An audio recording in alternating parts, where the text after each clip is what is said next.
didn't go for international break, so they had coordinated training with the manager and the staff there. So I'm happy about that.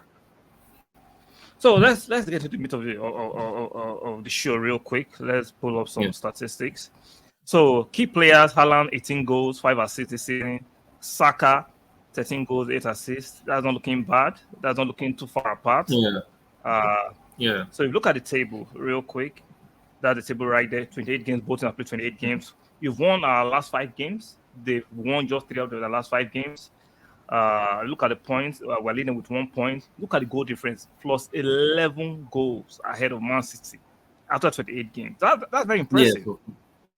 Very, very. Especially attributed to the fact, that Manchester City had a higher goal difference than we did during the December period. But I'm so glad we were able to get on that run of form. Okay. And actually usurp the goal difference. I'm really happy about that, and it has shown, based off of how everything we've done, that our attack has really been doing very well. So let me show you one more slide. Now, what actually took my interest? How do I take this out? Right, let me take this one out for now. So if you look at tackles attempted and tackles succeeded, you see both teams are like on the bottom of the pile, but that's why you have to read statistics with nuances. It shows that both teams like to secure possession. That means they make less tackle because they dominate games. Now, Arsenal are 18th, Man City are 20th for both. It shows that both teams love to hold on possession. So who do you think will succeed in holding on to possession on this coming Sunday? If I'm going to be very honest, I do think it would be in phases. Okay. I do think it will be in phases because I do know Arteta has trained an Arsenal side that is patient without the ball. Sure. That's one good attribute. So I do know at one point Manchester City will have possession. But the aim is what kind of possession? We prefer aimless possession. And it's not possession where we can be hurt. And it's because I look at this game and I might see Arteta approaching it having some little tweaks and plans. If you remember vividly, let me say someone very similar to Arteta, who I also rate. He's doing a wonderful job at Leverkusen, Xabi Alonso. I do remember when Xabi Alonso played Bayern Munich, he played Bayern Munich in a certain way where he said something where they had 36% possession, and he said they controlled the spaces rather than the ball. So they controlled Bayern Munich without the ball and ensured that the spaces were well taken care of. Which is a backhanded way, for me, which is a backhanded way of saying, we'll let you have your aimless possession, we'll control the game. Exactly. Yes. So there will be Manchester City who want to thrive on the spaces. And I think Arteta has known about that. Because if we look at the first leg, you could say Arsenal wearing the finished product that we are now. Sure. So we could see the idea, which he actually succeeded, and that they negated Man City. So, like that clown Anton Bantos was saying, they went better than them. You could not accuse Manchester City that they were better than us. That's how far you could go. So looking at everything, I think we could look at the situation and say, okay, Arsenal will accept that they will not always have the ball, which is a good thing. And I do believe that when we do have the ball, Arteta will know that you have to have the ball in their own half, higher up the pitch, and that is where we will keep the ball more to actually hurt our opponents. Yes. So in that game, we need to know it's going to be in phases. So Manchester City could actually have more of the ball because they are at home. That could actually happen. So us knowing that we can still play our game, but we are not gung-ho like North London counterparts and other teams. I know that when we have the ball, we are efficient with it. Yeah, I like that because I think Arsenal, like you said, Arteta is going to be very, very pragmatic, very sensible, very Arsenal is going to act like someone trying to ambush a prey. Like you said, we're going to make sure we push up the pitch. They can have the ball provided in their own half. While we pull up the pitch, they can pass it around in their own half. Yes. So that when the transition happens, it's a short burst of transition. I can attack and, if possible, score goal, which is a fantastic way of playing them. So I've seen it. I've seen it against Brighton. Yeah. I've seen it against certain teams, and I think this Manchester City are not the strongest team on the ball. Now, yes, that's how you have to read the statistics with nuances. Where are you holding the ball at? Where are you holding the position of the ball at? Like you mentioned, it's very important. If you're holding it in your half aimlessly, no problem. Provided you can't hold the team. So I see us not being sensible with that. Now let's look at another statistics, because when Man City have favorable statistics, the media and the content creators throw it on our faces. So let's throw it back on their faces. You look at these stats. Man City against the top 5 teams, they've not won anyone this season. But yet, somehow, I'm seeing some of these are ignorant, arrogant Man City fans saying at the ETIHAD they will do something great. But you've not been convincing. So where do you think, or what do you think is fueling this fake arrogance? Without I can't find any other term to describe it. For me, how I look at it is this: I think this comes from, where people's fears on would I say unfortunate fears coming. We have come a long way from 4 years ago. Sure. We have come a long way from even 2 years ago. We've come a long way from last season. We were talking about Manchester. Yeah, we're talking about Manchester City and Arsenal's teams. We were talking about players we had. I think I explained maybe in one of the earlier lives with maybe was it Jay Ferguson when he came on. So I explained how the trajectory of how we've been. That most of the time when they call, we bottled this and this, it has context to it. You understand? Because people use banter, a lot of them, sit on their brains. Now, I look at this, what do they call it? I look at this guy, Arteta, and say some players that he could not depend on were players that he was forced to depend on when things were not going based off of availability. When we lost, when we couldn't qualify for the Champions League, when Conte and Tottenham did, when we lost Tomiyasu, we lost Ben White, we lost Partey, we lost some other players. Key players. Key players. Key players. Cedric Holding and El Neni in our midfield. Yeah. Now we have come from that period where, last season if Xhaka wasn't playing, people would say, we are scared. Partey wasn't playing. Now Partey wasn't playing. All of us, people will be shooting bricks. Let's be realistic. Jesus is not playing. We will see Nketiah up front and we'll start getting high blood pressure unnecessarily. Exactly. Yeah. Now, looking at the situation, Tomiyasu is not playing. All of a sudden now, we are talking about Kivio being our mainstay left back, and he's a centre back. That last season, I do remember, Saliba wasn't available, unfortunately. We had to play holding. Exactly. Drop off quality was, it was massive, monumental, gargantuan, gigantic, any word you want to use to say how far it was. So now the difference, if Saliba doesn't play, assuming in some parallel universe, we could say we are calling upon Tomiyasu to play centre back. We're calling upon Ben White to step in there, and Tomiyasu goes to right back. You understand? We imagine our defense. We are talking about, on the left back position, we are saying Zinchenko, Tomiyasu, and what do they call this guy? Timber. Kivio also. So look, these are the what do they call it? The options we have. The list of players. Yes. Look at the goalkeeper. Ramsdale and Raya. I don't know any club in the world that has that kind of goalkeeper there.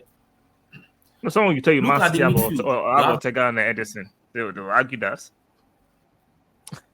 Come on, Ortega is not going to start for us. They'll tell you he's part of the title-winning team. Oh, please. You look at this, what do they call this, in our midfield.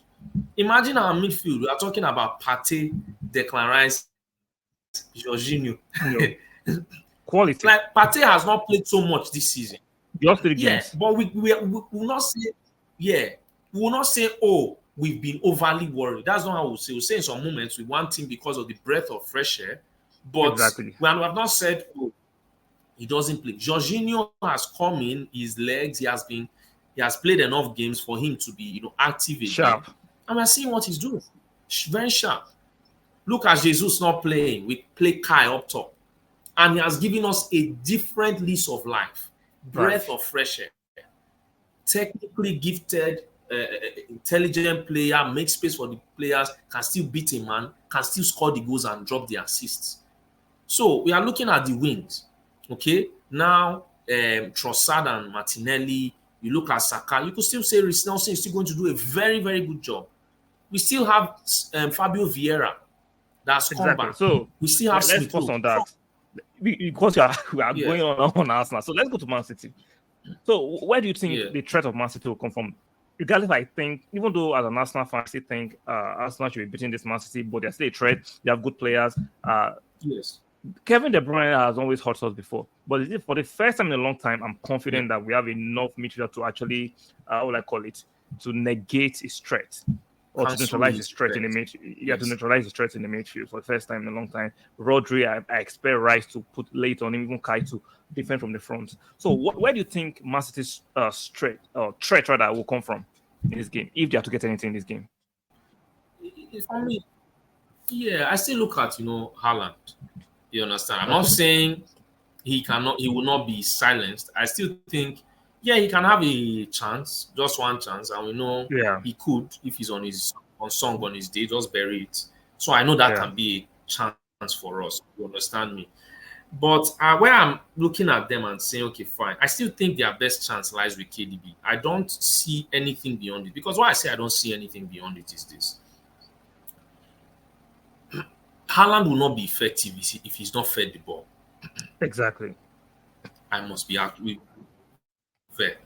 You understand? And if he's not fed the ball, he can't make things happen. He can't affect the game. So if he can't make things happen.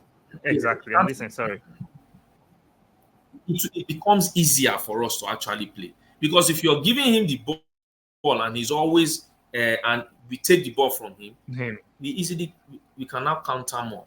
You remember when Nketiah plays up front for us, we never have a continued, extended phase of rhythm because he's always losing the ball. So exactly.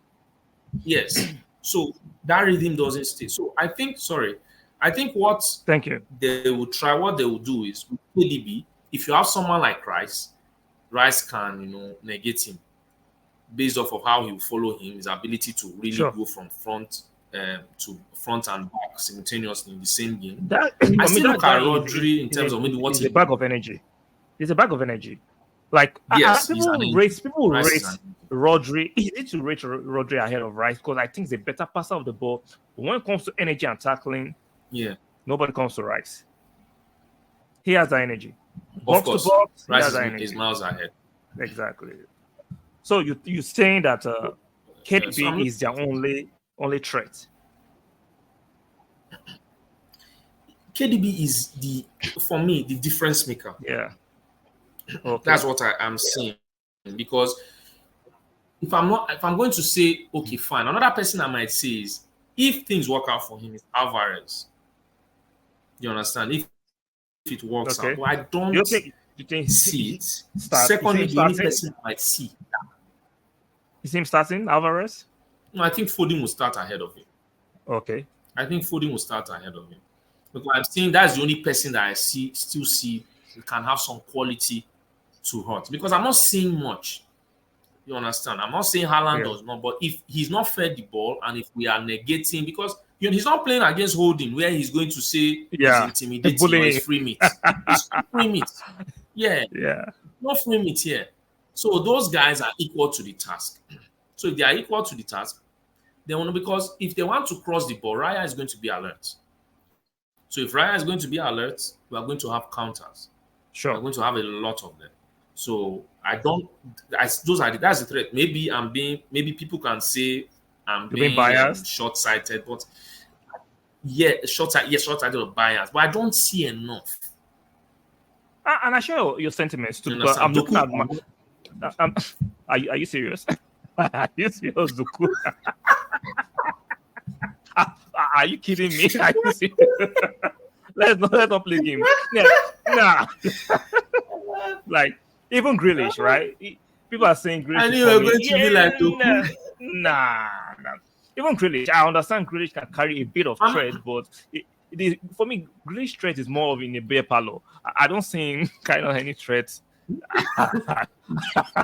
in that game. Because I'm looking at it defensively. 4 athletic, strong, dominant center halves. Like, I'm sorry. Like, for the first time, I am very, very... I'm not overly confident, but I am very, very confident that we can take on them.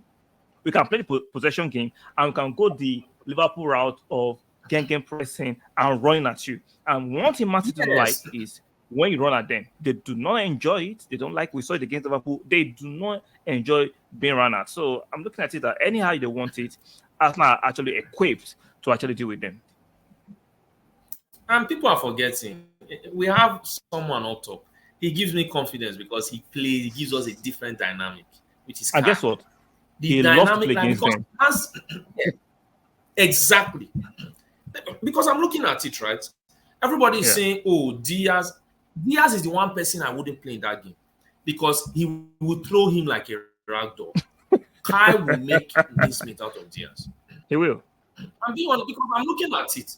Man City, you're telling on Man City we should be scared. Okay, fine. But I'm also looking, if we decide to launch a ball to Kai will hold that ball up. Ball, sure. Kai is better at creating things than Haaland will. Oh, so if Kai holds that ball up, gives 100%. The ball to Saka, things will happen. So who created the goal? Who created the assist for Martinelli in the first when they came to the Emirates? Exactly. We've forgotten how effective he was against Liverpool's defense. Exactly. Liverpool's those giants at the back. So yeah, I think we should be excited at what we can actually do. So let's round up real quick. Let's go to predictions. So prediction time. Have you changed your mind from the earlier prediction you had a while ago, or you're still sticking to? Was it 3-1 you said? Like I said, 3-1. I'm sticking to it. Now we are seeing the mind games of who will be available, who will not be available. So now I heard a report today from somebody I consider credible who said Kyle Walker might not have a hamstring injury. So I'm like, that means he was faking it on the pitch that day, holding the back of his thigh. Because if like you said, at one particular point, I thought they would do it. It's possible. I thought they would do it. So I'm not shocked. You see, taking the hamstring to come and do this, nothing is going to change that day. Exactly. Against Martinelli. He's not going to change. I should play there. It's not what Diaz did to him. What does it think Martinelli will do to him? It's good. Exactly.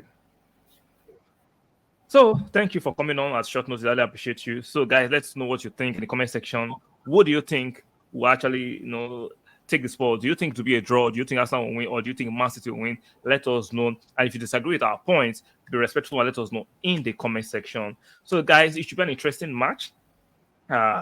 Depending on what we hear from Mikel Arteta in the press conference tomorrow, we might come back and do a live and try to decode all the coded messages both managers will be giving us tomorrow, because there will be a lot of lying tomorrow.